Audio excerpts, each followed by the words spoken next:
প্রিয় দর্শক, অনেক বাচ্চারই সবজি খেতে চায় না। চলুন আজকে অভিনব পদ্ধতিতে বাচ্চাদের মধ্যে এই সবজিটা কিন্তু শেয়ার করতে পারি। বাচ্চা থেকে বড় সবাই পছন্দ করবে। মাছগুলো যেমন দেখতে কালারফুল, তেমনি সুস্বাদু।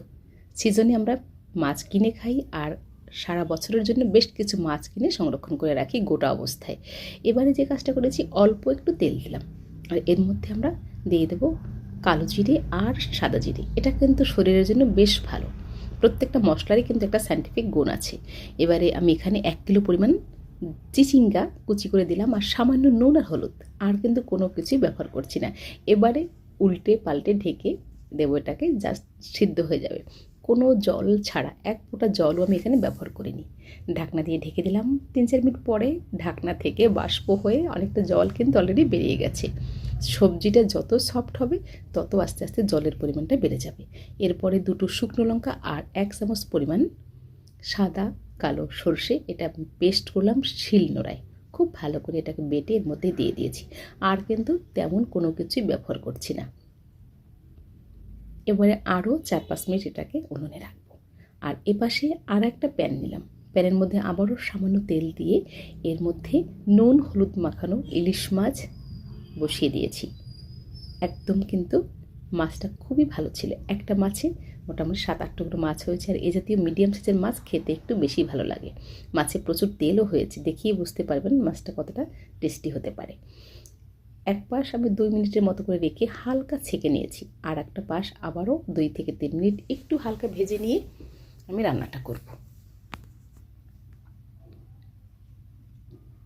খুব ভালোভাবে ঢাকনা দিয়ে ঢেকে দিয়েছি, এই জন্য মাছটা কিন্তু মচমচে হবে না, জাস্ট ভিতরটা সফট থাকবে, অথচ সিদ্ধ হবে এবং হালকা হালকা ব্রাউন হবে।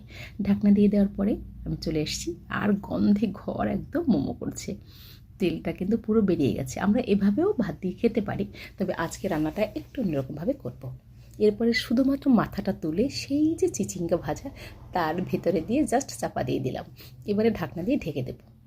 তবে এই মাছের মাথাটা ভিতরে দেওয়ার কারণে খুবই সুস্বাদু হয়। মাছের মধ্যে যে ফ্লেভারটা সমস্ত সবজির সাথে একদম মিলেমিশে যায়। আর এটা করতে হবে নামানোর ঠিক 3 থেকে 4 মিনিট আগে। এবার চারপাশ থেকে মাছগুলো খুব সুন্দর করে একটু গুছিয়ে গুছিয়ে দিয়ে দিলাম। অর্থাৎ যারা ভাজা মাছ খেতে পছন্দ করে তাদের উপর থেকে 1 পিস ভাজা মাছ দিয়ে দেব, আর পাশ থেকে 1 বাটি পরিমাণ সবজি। তাহলে কিন্তু দুটো আইটেমই খেতে পারবে এবং টেস্টও একটু ভিন্ন হবে। মাছগুলো সাইড থেকে একদম গুছিয়ে দিয়ে দিলাম। যারা খাবারে চিনি পছন্দ করেন, কয়েক দানা চিনি আগেই সবজিতে অ্যাড করে নিতে পারেন। 2-1টা কাঁচা লঙ্কা এখানে ছিঁড়ে দেওয়া যেতে পারে। সেই সাথে একটু নুন যদি প্রয়োজন হয় নুনটা আমরা অ্যাড করতে পারি। মাছের মধ্যে যে তেলটা পুরোটাই এখানে দিয়ে দিয়েছি, আর ঢাকনা দিয়ে ঢেকে দেবো। মাছগুলো কিন্তু আর ভিতরে উল্টে পাল্টে নেড়ে চেড়ে দেবো না, ঢাকনা দিয়ে ঢেকে দেবো। উনুনটাকে রাখবো একদম লো ফ্লেমে 3 থেকে 4 মিনিট। সমস্ত ফ্লেভার ঢুকে একাকার হয়ে যাবে, আর সবজিটা সফট হয়ে গিয়ে একটু জলও বেরিয়ে যাবে। সুপ্রিয় দর্শক, ম্যাজিক! Wow, just wow! কোনো জল আমি কোনো কিছুই ব্যবহার করছি না। ভিতর থেকে মাথাটাকে একটু নেড়ে চেড়ে দিলাম যাতে কাঁটাটা হালকা একটু ভেঙেও যায় এবং খাবারটা খেতে সুস্বাদু হয়। যাই হোক, হয়ে গেছে।